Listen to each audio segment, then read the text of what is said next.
और खाना पीना और लगे ये रसियन बेकार हो।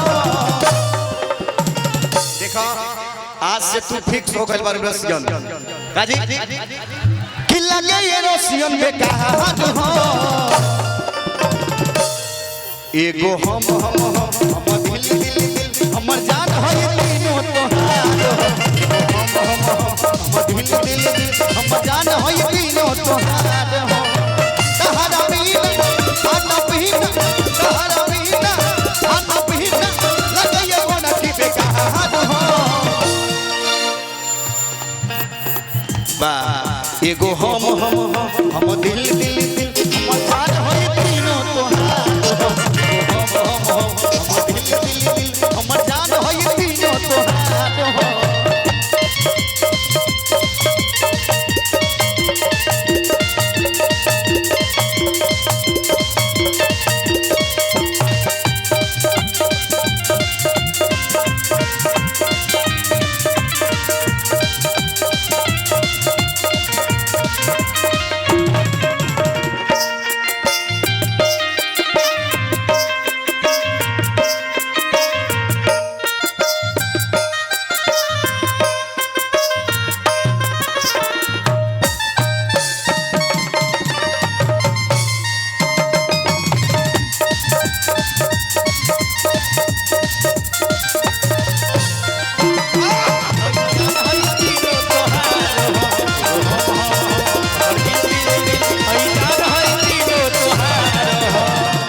देखले बानी रानी ओह चढ़ल जवानी हो।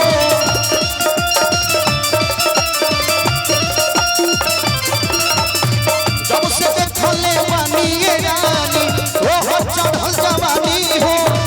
निक से ना हम खाना खाली हम पीले पानी हो। निक से ना हम खाना खाली ना पीले पानी हो। दोनों बेरा तहरा फेरा दोनों बेरा तहरा फेरा सदा सपना मा तोहार हो। एगो हमर भाई बा आ उनकर किडनी उनकर फेफड़ा तीनों तोहार हो। अब एगो हम दिल हम जान है तीनों तोहार हो।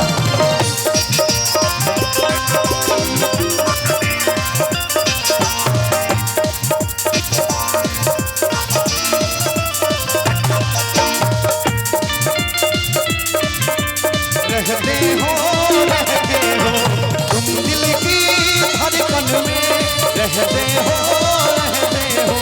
आ जाओ सपनों में खो जाओ।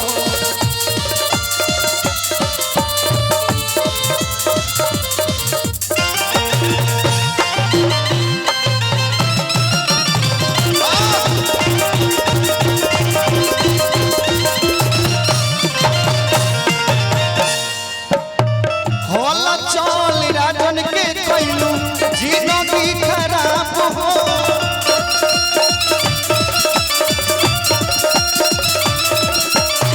काहे ऐसे करत बारू हमर के बेहाल हो।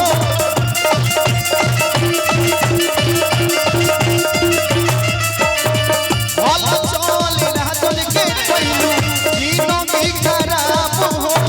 काहे ऐसे पहले हमर के हलाल हो। का कही बतिया सुनी ना हमर ई सब बुझी ना। का कही बतिया सुनी ना हमर ई सब बुझी ना। दोनों बेरा तहरा फेरा दोनों बेरा तहरा फेरा सदा सपना मा तोहार हो। चाचा तोहर पुतौ लगतो वाह देखो हे देखो वाह जाओ। बताइए बुढ़ारी में इतना जोश है तो जवानी में कैसा होंगे। कि दोनों बेरा तहरा फेरा स्वतः सपना मा तोहार हो। अच्छा चाचा को बोल दीजिए आई लव यू। चच्चो चढ़ जाएंगे। अच्छा एक बार बोल दीजिए चाचा I love you. I love you चाचा जी। वाह जाओ चाचा तो हूँ गंगा नहा ले जा कि सोचा सपना मा तो क्या भगवान आपको सुंदर दिया शरीर दिया है मैंने कि हॉट जगह ध्यान डाला बहुत सुंदर आपको बनाया है। चाचा के बारे में आई लव यू बुलवा दिए, चाचा नहीं आएंगे। हाँ इधर भी हमारे चाचा हैं, बोल थोड़ा बोल दीजिए आई लव यू। अच्छा अच्छा चाचा तोड़ जाए बोलो जा मैं ऐठा मत अरे सोचल सपना मा तो एगो हम जान हई तीनों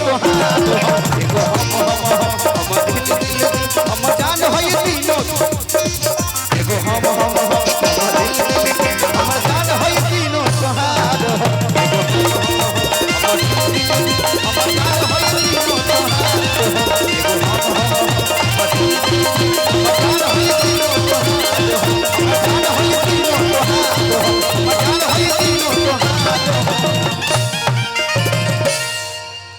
अगर अच्छा लगा तो जोरदार ताली चाहूंगा आप लोगों से, जोरदार क्लैपिंग होनी चाहिए। हो रही है अगली स्टार कलाकार आपके बीच रूबरू हो रही हैं और जिन चाचा जी को आई लव यू बोला इधर भी चाचा जी हैं, बूढ़े आदमी हैं। काहे कि बूढ़े को बूढ़े मत समझो उसमें भी जोश होता है, बूढ़े को बूढ़े मत समझो उसमें भी जोश होता है। और भाई साहब एक बार पकड़ लिया 2 घंटा बाद न होश होता है। तो आइए मैं फिर से आवाज देना चाहूंगा आपके बीच रूबरू है एक सुंदर सी कलाकारा जिन्होंने अपनी आवाज को बड़ी प्यार से संवारा है। तो आपके बीच रसश्री मिलन के बैनर तले बहुत प्यारी सी गायिका सुश्री